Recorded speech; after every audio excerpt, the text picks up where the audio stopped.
कहानी की शुरुआत में हम लोग एक घर के छोटे से गराज में मैडलिन और ओवन नाम के एक कपल को देखते हैं। वो दोनों असल में साइंटिस्ट थे और दोनों शादी के बाद अपनी हैप्पी लाइफ गुजारते हुए अपने गराज में ही टाइम ट्रेवल को पॉसिबल बनाने के लिए एक एक्सपेरिमेंट कर रहे थे। हम देखते हैं कि उनके पास ज्यादा साधन नहीं थे, मगर उसके बाद भी उन्हें भरोसा था कि वो अपने पास मौजूद चीजों की मदद से ही टाइम ट्रेवल को पॉसिबल कर सकते हैं। पर तभी एक्सपेरिमेंट के प्रोटोटाइप को टेस्ट करने के दौरान उनकी लैब में आग लग जाती है और वो तुरंत ही उस प्रोटोटाइप को लेते हुए बाहर भागते हैं और उस आग को बुझाती हैं। वो लोग काफी बार एक्सपेरिमेंट करते हुए अपने एक्सपेरिमेंट में फेल हो चुके थे, मगर उसके बाद भी उन लोगों को किसी भी हालत में अपने एक्सपेरिमेंट को सक्सेसफुल बनाना था और यही सब सोचते हुए वो वापस से अपने काम में लग जाती हैं। और उस दौरान हम लोग मैडलाइन को देखते हैं जो सबसे पहले सभी कोड को चेक करती है, जिसकी मदद से वो टाइम ट्रेवल प्रोजेक्ट वर्क करने वाला था। उनके सारी कोड सही होने पर वो एक ऑरेंज को मशीन के अंदर रखती हैं ताकि वो सबसे पहले उस ऑरेंज को टाइम ट्रेवल करवा कर देख सके, और अगर वो टाइम ट्रेवल करता है तो उसके बाद वो लिविंग थिंग के ऊपर भी इस चीज को ट्राई करने वाले थे। इस बार किस्मत से उनका एक्सपेरिमेंट वर्क कर जाता है और हम लोग देखते हैं कि ऑरेंज गायब होकर सीधा 1 मिनट बाद उस जगह पर वापस आ जाता है। उन लोगों ने जानबूझकर 1 मिनट की टाइम को सेट करा था ताकि वो देख पाए कि वो ऑरेंज वहां से गायब होकर 1 मिनट बाद वापस आएगा भी या फिर नहीं। अब उस एक्सपेरिमेंट की सक्सेस को देखने के बाद वो दोनों काफी ज्यादा खुश होती हैं। साथ ही हम लोग उनकी बातों से ये भी जान पाती हैं कि उन लोगों ने वहाँ पर एक मास्क को भी बनाया हुआ था, जिसकी मदद से आगे चलकर वो ह्यूमंस के ऊपर उस एक्सपेरिमेंट को कंडक्ट कर सकते थे। पर किसी भी लिविंग बॉडी के ऊपर अपने एक्सपेरिमेंट को कंडक्ट करने से पहले उन लोगों को पूरी तरह से श्योरिटी चाहिए थी कि उनका एक्सपेरिमेंट सही में वर्क करता है। लेकिन थोड़ी ही सही, मगर आज उन्हें सक्सेस मिली थी और इसी बात की खुशी मनाने के लिए वो रात में अपने इन्वेस्टर मिस्टर रोरी को अपने घर में बुलाते हैं ताकि वो उनके साथ पार्टी कर सके। जहाँ पर हम लोग रोरी की बातों से जान पाते हैं कि वो काफी समय से उनके प्रोजेक्ट में इन्वेस्ट कर रहा था और उसका आगे का विजन यही था कि वो ओवन और मैडलेन के प्रोजेक्ट से आगे चलकर बहुत सारे पैसे कमा पाए। तब वो दोनों भी उसको इस बात की श्योरिटी देती हैं और वो तीनों आपस में वापस से बातें करने लगते हैं। तब उन तीनों में बातें होने लगती है कि आगे वो इस एक्सपेरिमेंट में क्या करेंगे। ओवन चाहता था कि अब वो फ्रूट और नॉन लिविंग थिंग को छोड़कर सीधा लिविंग थिंग के ऊपर एक्सपेरिमेंट को करे, जैसे कि माउस। लेकिन मैडलिन को ये आइडिया अच्छा नहीं लगता क्योंकि अभी वो उस छोटी सक्सेस को देखकर किसी लिविंग थिंग की जान खतरे में नहीं डालना चाहती थी। पर ओवन उसे अभी थोड़ा सा फोर्स करता है और अब ना चाहते हुए भी मैडलिन को उसकी बात माननी पड़ती है। रूडी इससे बहुत ज्यादा खुश था क्योंकि वो जल्दी से जल्दी सब कुछ करवाना चाहता था ताकि वो उस एक्सपेरिमेंट से बहुत सारे पैसे कमा पाए। आगे जब मैडलिन और ओवन अपने घर में पहुंचते हैं तो वो दोनों एक माइस को अपनी मशीन में रखते हुए फ्यूचर में भेजने का ट्राई करती हैं। मैडलिन बहुत ज्यादा डरी हुई थी, वहीं ओवन काफी ज्यादा काम और कॉन्फिडेंट था, मगर अचानक से जैसे ही वो मशीन को चालू करते हैं वैसे ही वो माइस एक्सप्लोड हो जाता है, जो देखकर मैडलाइन को ओवन के ऊपर बहुत ज्यादा गुस्सा आ रही थी। इसीलिए वो कुछ देर को उसे वहां से जाने को बोल देती है और खुद अकेली बैठकर ही काम को करने लगती है। फिर जब वो काम कर रही थी तो उस दौरान उसे कोड में एक गलती नजर आती है, जो कि कोड मैडलाइन ने ही धोखे से कर दी थी क्योंकि शायद वो काफी ज्यादा ही घबराई हुई थी, जिसे देखने के बाद उसे अपनी गलती के ऊपर पछतावा होता है और वो तुरंत ही उस कोड को सही कर देती है। पर अब वो नहीं चाहती थी कि वो किसी चूहे की जान को खतरे में डाले, इसीलिए वो डिसाइड करती है कि इस बार जब वो एक्सपेरिमेंट करेगी तो वो उसे खुद के ऊपर ही कंडक्ट करेगी। तब वो ओवन के लिए सबसे पहले एक ऑडियो मैसेज रिकॉर्ड करती है ताकि ओवन को इस बारे में पता हो कि मैडलाइन अपने ऊपर ही एक्सपेरिमेंट कंडक्ट कर कहीं पर चली गई है, क्योंकि हो सकता था कि मैडलाइन इस एक्सपेरिमेंट में कभी भी वापस ना आए। आगे वो उस मास्क के प्रोटोटाइप के पास चली जाती है जिसको उन्होंने इसी वजह से बनाया था ताकि वो आगे चलकर ह्यूमंस के ऊपर उस एक्सपेरिमेंट को कंडक्ट कर सके। और अब मशीन को चालू करते ही मैडलाइन वहाँ से गायब हो गई थी, जिसकी अगली सुबह जब उसकी आंख खुलती है तो वो गार्डन में पड़ी हुई थी और तब वहाँ पर ओवन आकर उसकी मदद करते हुए उसे घर के अंदर लेकर जाता है। और तब जाकर उन दोनों की बातों से हम लोग जान पाते हैं कि असल में मैडलाइन पिछली रात से गायब थी और ओवन खुद भी काफी ज्यादा डरा हुआ था क्योंकि मैडलाइन उसे कहीं पर भी नहीं दिख रही थी। पर क्योंकि मैडलाइन इस समय पर वापस आ गई थी तो इसका मतलब यही था कि उनका एक्सपेरिमेंट पूरी तरह से वर्क कर रहा था। लेकिन मैडलाइन को अभी इस बारे में कुछ भी याद नहीं था कि जब वो फ्यूचर में गई तो उसके साथ क्या हुआ था। साथ ही हम लोग उसके बिहेवियर में भी काफी अजीब चीजों को नोटिस कर पाते हैं, जैसे वो काफी ज्यादा गुस्से में बात कर रही थी और साथ ही वो बहुत ज्यादा वाइन भी पी रही थी, जो देखने के बाद ओवन को लगता है कि शायद मैडलिन खुशी में वाइन पी रही है, इसीलिए वो भी उससे ज्यादा नहीं टोकता। ओवन को भी मैडलिन का बिहेवियर थोड़ा अजीब तो लग रहा था, पर उसे लग रहा था कि हो सकता है कि मैडलिन टाइम ट्रेवल के दौरान काफी ज्यादा थक गई होगी और इसी वजह से वो ऐसा बिहेव कर रही है। इसीलिए वो थोड़ी देर उसे रेस्ट करने को बोल देता है और खुद बाहर जाकर उस जगह पर सैंपल कलेक्ट करने लगता है जहाँ पर मैडलिन उसे मिली थी। पर तभी वहाँ पर मैडलिन पहुंच जाती है जो कि अजीब तरह से ओवन को घूर रही थी। तब ओवन को कुछ भी समझ में नहीं आता, पर तभी अचानक से ही हम लोग देखते हैं कि मैडलिन उसके ऊपर अटैक कर देती है और तब अपने आप को बचाने के चक्कर में ओवन वहाँ पर मैडलिन को सीढ़ियों के ऊपर पटक देता है, जिससे मौके पर ही मैडलिन का सर फटने की वजह से उसकी मौत हो गई थी। तब ओवन भी काफी ज्यादा घबरा गया था कि उसके हाथों से ये क्या हो गया। तब वो मैडलिन के पास जाकर उसे संभालने की कोशिश करता है, पर उसी दौरान हम लोग देख पाते हैं कि गैराज में से एक और मैडलिन निकलकर बाहर आती है। और तब वहाँ पर ओवन के तो एकदम होश उड़ गए थे। मैडलिन भी बाहर का नजारा देखकर काफी ज्यादा शौक थी, पर बाद में मैडलिन और ओवन की बातों से हम लोग जान पाते हैं कि असल में वो मैडलिन जो कि गैराज से बाहर निकलकर आई थी वो असल में असली मैडलिन थी। उसे भी ये बात तो याद नहीं थी कि उसके साथ टाइम ट्रेवल के दौरान क्या क्या हुआ था, पर जब वो गार्डन में वापस आई थी और गैराज में गई थी तो उसे कंप्यूटर को चेक करने पर पता चला था कि उसने कोड में वापस से कोई गलती कर दी थी, जिस वजह से उसके काफी सारे क्लोन्स बन गए थे। और अब वो क्लोन्स हर रोज एक एक करके 3600 दिनों तक लगातार इस जगह पर आने वाले थे और वो सारे के सारे क्लोन लैंड करने वाले थे उनके ही गार्डन में। इस बात को जानने के बाद ओवन काफी ज्यादा परेशान हो जाता है, पर वो डिसाइड करता है कि वो अपनी असली मैडलिन के साथ ही रहेगा। तब वो मैडलिन से माफी भी मांगता है क्योंकि उसने मैडलिन के एक क्लोन को जान से मार दिया था और उसे शायद ऐसा नहीं करना चाहिए था। ओवन काफी ज्यादा डरा हुआ था, पर मैडलिन उसे समझाती है कि अगर उसे असली मैडलिन के साथ रहना है तो उसे बाकी सारी मैडलिन को जान से मारना पड़ेगा, क्योंकि उनके हिसाब से ये भी उनकी एक रियल लाइफ थी। लेकिन वो मैडलिन जो असल में क्लोन थी वो काफी ज्यादा ही गुस्सेल थी और बहुत अजीब तरह से बिहेव करा करती थी। इसीलिए ओवन डिसाइड कर लेता है कि अगले दिन से वो उन सभी मैडलिन को जान से मारता रहेगा जो भी यहाँ पर आएंगी। और अब अगले दिन हम लोग देखते हैं कि ओवन गार्डन में तैयार रहता है कि जैसे ही वहाँ पर मैडलिन का कोई भी डुप्लीकेट आएगा वैसे ही वो उसे जान से मार देगा। और उसी दौरान हम लोग देखते हैं कि जैसे ही वहाँ पर मैडलिन का डुप्लीकेट आता है वैसे ही ओवन वहाँ पर उसके गले के अंदर स्टैप करके उसे जान से मार देता है, जिसके बाद उसने डुप्लीकेट मैडलिन की बॉडी को एसिड की मदद से डिकम्पोज भी कर दिया था। पर उसे इस तरह से मैडलिन को मारना बिल्कुल भी अच्छा नहीं लगता, इसीलिए वो एक दूसरे तरीके के बारे में सोचता है जिसमें वो नाइट्रोजन गैस की मदद से उन सभी मैडलिन को मारने वाला था जो कि एक एक करके यहाँ पर आने वाली थी। तब अगले दिन हम लोग देखते हैं कि ओवन जल्दी से उस जगह पर एक टेंट लगा देता है और साथ ही उसने काफी सारे नाइट्रोजन गैस के सिलेंडर को भी वहाँ पर लाकर रख दिया था, ताकि जैसे ही उस लैंड के अंदर मैडलिन का डुप्लीकेट आए वैसे ही वो उन सिलेंडर को चालू कर उन सभी मैडलिन को जान से मार सके। और अब बिल्कुल ऐसा ही होता है, जैसे ही वहाँ पर मैडलिन का क्लोन आता है वैसे ही ओवन वहाँ पर नाइट्रोजन सिलेंडर को ऑन कर देता है, जिससे टेंट के अंदर ही दम घुटने की वजह से मैडलिन के डुप्लीकेट की मौत हो जाती है। और अब ये ओवन का डेली रूटीन बन गया था। वो रोज सुबह मैडलिन के डुप्लीकेट के वहाँ पर आने का इंतजार करा करता था और जैसे ही टेंट में उसका डुप्लीकेट आया करता था वो तुरंत ही नाइट्रोजन गैस की मदद से उसकी जान लेकर बाद में उसकी बॉडी को एसिड की मदद से डिकम्पोज कर दिया करता था। लेकिन एक दिन जब ओवन टेंट के पास बैठकर मैडलिन के डुप्लीकेट के आने का वेट कर रहा था तो मैडलिन के डुप्लीकेट के टेंट के अंदर आने पर भी वहाँ पर कोई भी हलचल नहीं होती। फिर जब बाद में ओवन उस टेंट को खोल कर देखता है तो उसे पता चलता है कि इस बार जो क्लोन आया था वो पहले से ही मरा हुआ है। और अब ये सब देखने के बाद मैडलिन और साथ ही ओवन दोनों में से किसी के भी कुछ भी समझ में नहीं आ रहा था, तब वो तुरंत ही उस बॉडी को अपनी लैब में लेकर जाते हैं ताकि वहाँ पर वो उस बॉडी को एग्जामिन कर सके। लेकिन लैब में बहुत ज्यादा एग्जामिन करने के बावजूद भी उन्हें कुछ भी समझ में नहीं आता। मैडलिन भी इस तरह से काफी ज्यादा परेशान हो गई थी क्योंकि ओवन को उसकी वजह से काफी बार मैडलिन के ही डुप्लीकेट को मारना पड़ता था, जो ना तो ओवन को अच्छा लगता था और ना ही मैडलिन को।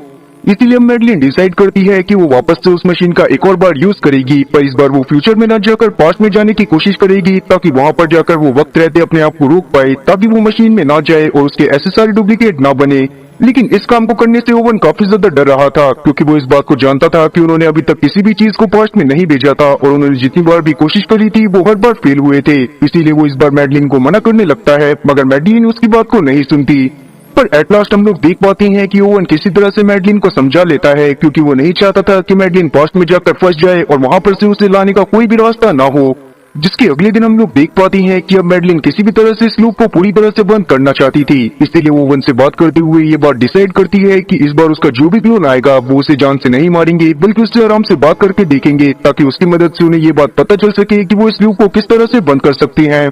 पर हम लोग देखते हैं कि जैसे ही मैडलिन का डुप्लीकेट उस टेंट के अंदर आता है तो वो तुरंत ही एक चाकू की मदद से टेंट को फाड़ देता है और बाद में बाहर आने के बाद असली मैडलिन के ऊपर अटैक कर देता है। तो मैडलिन भी उससे लड़ाई करने की कोशिश करने लगती है। उसी दौरान हम लोग देखते हैं कि ओवन किसी तरह से उस मैडलिन को भी जान से मार देता है जो कि अभी अभी वहां पर आई थी, जो देखने के बाद मैडलिन भी इस बात को समझ जाती है कि वो अपने डुप्लीकेट से बात नहीं कर सकती क्योंकि उसके जितने भी डुप्लीकेट वहां पर आ रहे थे वो सारे के सारे बहुत ज्यादा गुस्सेल थे और अगर कोई खास डुप्लीकेट आया भी होगा जो कि शांत होगा तो उन्होंने पहले ही उसे जान से मार दिया होगा। और अब इसीलिए मैडलिन डिसाइड करती है कि कल से वो भी ओवन की मदद करेगी ताकि वो अपने ही डुप्लीकेट को जान से मार सके। जिसके बाद हम लोग कुछ दिनों तक और लगातार देख पाते हैं कि मैडलिन और ओवन दोनों अलग अलग तरीकों से मैडलिन के डुप्लीकेट्स को मारते रहते हैं ताकि वो जल्दी से जल्दी उस लूप को खत्म कर सके। पर एक दिन रोडी उनके घर अचानक से आ गया था ताकि वो एक्सपेरिमेंट के बारे में अपडेट ले सके। तब मैडलिन उससे बात करते हुए उसे समझाने की कोशिश करती है कि उन्होंने रैट की मदद से जो एक्सपेरिमेंट करा था उसमें वो फेल हो गए थे और उसे आगे एक्सपेरिमेंट को करने के लिए थोड़ा सा टाइम चाहिए। अब वैसे तो रोडी चाहता था कि वो जल्दी से जल्दी एक्सपेरिमेंट को खत्म कर दे, पर क्योंकि वो जानता था कि बड़ी चीजों में थोड़ा सा वक्त लगता है, इसीलिए वो वहाँ पर मैडलिन की बात को मानते हुए वहाँ से चला जाता है। पर रोडी और मैडलिन जिस समय पर बात कर रहे थे तब उसके पीछे हम लोग देख पाते हैं कि वहाँ पर ओवन एक मैडलिन को मारने की कोशिश कर रहा था, जो कि असल में मैडलिन की एक डुप्लीकेट थी। पर उनकी अच्छी किस्मत की वजह से रोडी ने वहाँ पर कुछ भी नहीं देखा था। जिसके अगले दिन हम लोग देखते हैं कि मैडलिन और ओवन जब मैडलिन के डुप्लीकेट के आने का वेट कर रहे थे तभी अचानक से ही वो किसी बात में बहुत ज्यादा बिजी हो जाते हैं, जिस वजह से वो मैडलिन के डुप्लीकेट के ऊपर ज्यादा ध्यान नहीं दे पाती। और जब अचानक से वहाँ पर मैडलिन का डुप्लीकेट आ जाता है तो ओवन डरता हुआ उसके ऊपर अटैक करता है, पर मैडलिन का डुप्लीकेट पहले से ही तैयार था, इसीलिए वो पीछे हटता है, जिससे ओवन से वो चाकू धोखे से असली मैडलिन के लग जाता है और अब असली मैडलिन की मौत हो गई थी, जिससे ओवन काफी ज्यादा परेशान होता है। पर उस दौरान हम लोग देखते हैं कि वो मैडलिन जो कि अभी अभी वहाँ पर आई थी वो भी वहाँ की सारी सिचुएशन समझ गई थी। पर उस मैडलिन की बातों से हम लोग जान पाते हैं कि वो मैडलिन असल में बहुत ज्यादा शांत थी और उसे किसी भी बात पर गुस्सा नहीं आता था। वो ओवन से बहुत ज्यादा प्यार करती थी और ओवन के साथ ही हमेशा रहना चाहती थी। साथ ही अब उस मैडलिन को ओवन से बात करने के बाद ये बात पता चलती है कि असल में वो मैडलिन जो कि अभी अभी वहाँ पर आई थी वो 51th मैडलिन थी और उससे पहले वहाँ पर ओवन 50 मैडलिन को जान से मार चुका था। तब मैडलिन नंबर 51 डिसाइड करती है कि अब आगे वहाँ पर जितनी भी मैडलिन आएंगी ओवन के साथ मिलकर वो उन सबको भी जान से मार देगी ताकि वो ओवन के साथ रह सके। अब क्योंकि ओवन के पास भी कोई और रास्ता नहीं था और ये मैडलिन सच में काफी ज्यादा अच्छी थी, इसीलिए ओवन भी उसके साथ रहने का डिसाइड करता है। पर कहीं ना कहीं अभी भी ओवन को इस बात का पछतावा था कि उसने अपनी असली मैडलिन को जान से मार दिया। पर तब मैडलिन नंबर 51 उसे किसी तरह से शांत करवाती है और वो दोनों रोडी को बुलाते हैं ताकि वो उसे अपने एक्सपेरिमेंट को अच्छे से दिखा सके। और तब वो रोडी के सामने उस मशीन के अंदर एक एग को रखते हैं और उसने एक टाइमर को सेट करती हैं, जिसके बाद जैसे ही एग वहाँ से गायब होता है तो उसके कुछ समय बाद ही वहाँ पर एक चिकन आ जाता है, जिसको देखने के बाद रोडी काफी ज्यादा खुश हुआ था क्योंकि ये एक्सपेरिमेंट पूरी तरह से सक्सेसफुल लग रहा था। रोडी चाहता था कि वो उस एक्सपेरिमेंट को पब्लिक के सामने करे, पर वहाँ पर अभी उसे मैडलिन और साथी ओवन मना कर देते हैं क्योंकि वो जानते थे कि अभी वो एक्सपेरिमेंट पूरी तरह से तैयार नहीं हुआ है। तब रोडी उन्हें बोलता है कि वो जल्दी से जल्दी उस एक्सपेरिमेंट को खत्म करे ताकि रोडी जल्दी से जल्दी बहुत सारे पैसे कमा पाए। तो ओवन इस बात को मान तो जाता है, पर वो रोडी को इस बात को पहले ही क्लियर कर देता है कि हो सकता है कि उन्हें इस एक्सपेरिमेंट को खत्म करने में हफ्तों या फिर महीनों या फिर सालों भी लग जाएं। रोडी इस बात को समझता तो था कि इस काम को करने में बहुत ज्यादा समय लग सकता है, पर अभी वो इसके लिए ज्यादा वेट नहीं करता और उन दोनों से बोलता है कि वो किसी भी तरह से उसे जल्दी से जल्दी खत्म करे। तब वो दोनों भी इस बात के लिए मान जाते हैं। खैर अगले दिन से हम लोग देखते हैं कि जैसे मैडलिन नंबर 1 और साथी ओवन मिलकर सभी मैडलिन की डुप्लीकेट्स को मारा करते थे, तो अब यहाँ पर मैडलिन नंबर 51 और साथी ओवन मिलकर सभी मैडलिन को एक एक करके जान से मार रहे थे। पर एक समय ऐसा आता है जहाँ पर हम लोग देख पाते हैं कि मैडलिन नंबर 51 अपनी ही डुप्लीकेट्स को मारते हुए काफी ज्यादा परेशान हो गई थी। वो काफी ज्यादा सॉफ्ट हार्टेड थी और इसीलिए उसे उन्हें मारना बिल्कुल भी अच्छा नहीं लग रहा था। तब वहाँ पर ओवन आता है और उससे बात करते हुए उसे समझाने की कोशिश करने लगता है कि अगर उसे ओवन के साथ रहना है तो ये सारी चीजें करनी पड़ेंगी और अगर वो ऐसा नहीं करना चाहती तो उससे शायद वापस से एक बार पास्ट में जाने की कोशिश करनी चाहिए, जहाँ पर जाने के बाद वो फर्स्ट मैडलाइन को रोक सकती थी, जिससे कभी भी ऐसा टाइम लूप नहीं बनेगा जहाँ पर रोज रोज करके मैडलिन के डुप्लीकेट्स आएंगे और इन लोगों को इस तरह से उन्हें मारना पड़ेगा। अब इस बात को सुनने के बाद मैडलिन नंबर 51 कुछ अजीब सा बिहेव करने लग गई थी। वो इस बात को जानती थी कि ओवन कहीं ना कहीं मैडलिन नंबर 1 को ही सबसे ज्यादा प्यार करता था और अगर उसके सामने मैडलिन नंबर 1 या फिर मैडलिन नंबर 51 में से कोई चॉइस आएगी तो ओवन किसी भी हालत में मैडलिन नंबर 1 को ही चुनेगा। पर क्योंकि मैडलिन नंबर 51 किसी भी हालत में ओवन के साथ ही रहना चाहती थी, इसीलिए वो डिसाइड करती है कि आगे चलकर वहाँ पर जितनी भी मैडलिन की डुप्लीकेट्स आएंगी वो उन सभी लोगों को जान से मारना पसंद करेगी, बजाय इसके कि वो पास्ट में जाकर मैडलिन नंबर 1 को उस चीज को करने से रोक सके जिस वजह से ये सारा कांड हो रहा था। अब इसी तरह से कुछ समय बीत जाता है और हम लोग देख पाते हैं कि मैडलिन नंबर 51 धीरे धीरे कर वहाँ पर वापस से सभी डुप्लीकेट्स को मारना चालू कर चुकी थी। पर कहीं ना कहीं ओवन काफी ज्यादा परेशान था क्योंकि उससे मैडलिन नंबर 1 की बहुत ज्यादा याद आती थी और वो उसके साथ ही रहना चाहता था और साथ ही उसे इतनी सारी मैडलिन की डेड बॉडीज को कवर अप करने में काफी ज्यादा दिक्कत आ रही थी और वो उन्हें टाइम टू टाइम डिकम्पोज नहीं कर पा रहा था। पर तब मैडलिन नंबर 51 को कुछ अजीब सा आइडिया आता है और वो तुरंत ही ओवन को लेकर रोडी के घर पर चली जाती है, जहाँ पर जाने के बाद वो रोडी से अकेले में बातें करती है और ओवन को बाहर ही छोड़ देती है। जिसके थोड़ी देर बाद जब ओवन अंदर जाता है तो उसे पता चलता है कि मैडलिन ने रोडी को सारी बातें समझा दी है और उसने ये भी बता दिया है कि मैडलिन के वहाँ पर बहुत सारे डुप्लीकेट्स आ रहे थे, जिसके बाद रोडी अचानक से ही उनकी मदद करने के लिए पूरी तरह से तैयार हो गया था। इसका मतलब यही था कि रोरी आगे चलकर उन्हें ज्यादा फंडिंग देने वाला था ताकि वो अपने एक्सपेरिमेंट के साथ साथ मैडलिन की सारी बॉडी को भी डिकम्पोज कर सके। लेकिन कहीं ना कहीं ओवन भी सबसे परेशान हो गया था। वो अब मैडलिन नंबर 1 के साथ ही रहना चाहता था क्योंकि वो समझ गया था कि मैडलिन नंबर 51 कहीं ना कहीं उसके प्यार में पूरी तरह से पागल है।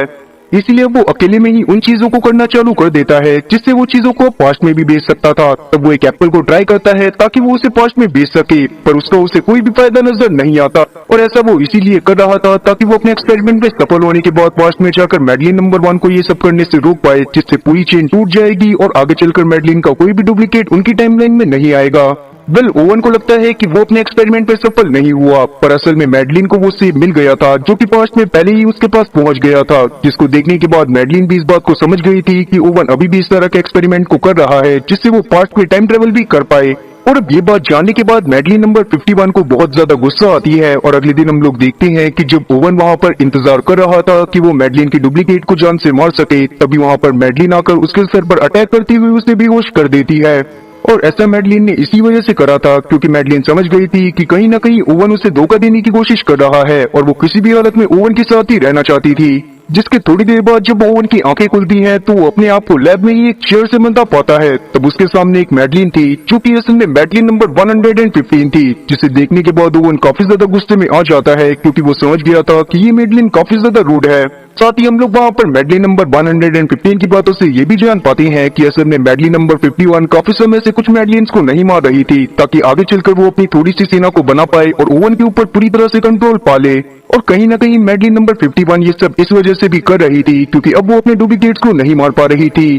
खैर आगे हम लोग देखते हैं कि मैडलिन नंबर 115 बहुत ज्यादा गुस्सेल थी और एक एक करके वो सभी लोगों के ऊपर अपना हुक्म चलाना चालू कर देती है। उसने और भी काफी सारी मैडलिन्स को इकट्ठा कर लिया था ताकि वो उनसे भी अपने सारे काम करवा पाए। और साथ ही अब मैडलिन नंबर 51 को भी ये बात समझ में आ जाती है कि शायद उसने मैडलिन नंबर 115 को जिंदा रखकर बहुत गलत काम करा है और यहाँ पर अपनी और साथ ही ओवन की जान को खतरे में डाल लिया है, पर अब वो चाहते हुए भी कुछ भी नहीं कर पाती। अब आगे चलकर मैडलिन नंबर 115 एक और बार ओवन के पास जाती है, जहाँ पर उन दोनों की बातों से हम लोग जान पाते हैं कि असल में मैडलिन नंबर 1 ने जब पहली बार एक्सपेरिमेंट को अपने ऊपर करा था तब वो फ्यूचर में पहुंच गई थी और वहाँ पर ही उसके काफी सारे एप्लीकेशन भी पहुंच गए थे, जो कि कहीं ना कहीं मैडलिन नंबर 1 की कोड में गलती की वजह से ही हुआ था। पर उसके कुछ समय बाद वहाँ पर से मैडलिन नंबर 1 तो वापस आ गई, पर उसकी सारी की सारी क्लोन वहीं पर फंसी रह गई। उस दौरान मैडलिन नंबर 115 ने बहुत सारी मैडलिन से लड़ाई करी ताकि वो वहाँ पर उन लोगों की लीडर बन सके,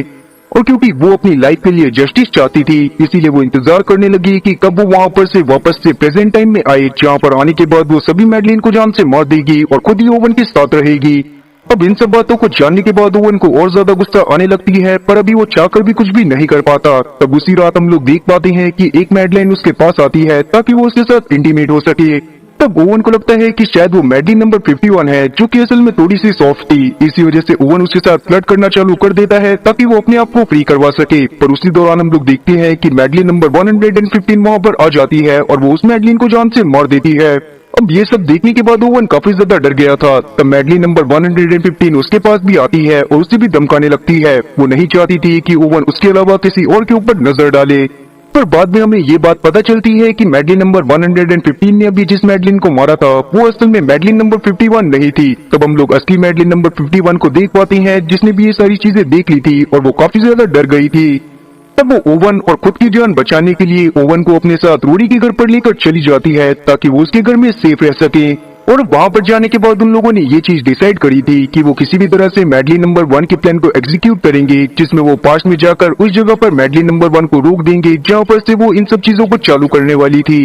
अब मैडलिन नंबर 51 ये तो जानती थी कि अगर वो ऐसा करती है तो वो गायब हो जाएगी, पर अभी के समय पर उसे ओवन की ज्यादा चिंता थी। पर उस दौरान हम लोग मैडलिन नंबर 115 को देख पाते हैं, जो कि उन लोगों का पीछा करते हुए रोरी के घर तक आ गई थी और तब वो उनकी सारी बातों को सुन लेती है, पर अभी वो कुछ भी नहीं करती। अब आगे हम लोग देखते हैं कि जब मैडलिन नंबर 51 और ओवन वापस से गराज में जाकर ओवन को पास्ट में भेजने का ट्राई करते हैं, तो उस दौरान ओवन पास्ट में ना जाकर दूसरे से फ्यूचर में चला जाता है, क्योंकि असल में मैडलिन नंबर 115 के ही कंप्यूटर में खराबी करने की वजह से हुआ था। ओवन वहाँ पर खुद को एक डेजर्ट टाइप एरिया में पाता है, जहाँ पर उसके सामने एक वैन खड़ी हुई थी। अब जब वो उस वैन के अंदर जाता है तो वहाँ पर उसे मैडलिन नंबर 115 मिल जाती है, जहाँ पर हम लोग मैडलिन नंबर 115 की बातों से जान पाते हैं कि वो जानबूझकर इस जगह पर आ गई थी और उसने जानबूझकर ही ओवन को इस जगह पर बुलाया था, क्योंकि इस जगह से वापस जाने का कोई भी रास्ता नहीं था और अब ओवन को मैडलिन नंबर 115 के साथ ही रहना पड़ता। लेकिन ओवन को वहाँ पर बहुत ज्यादा गुस्सा आती है और वो पास में पड़े एक चक्कू उठाकर वहाँ पर मैडलिन नंबर 115 के मुंह के ऊपर स्टैब कर उसे जान से मार देता है।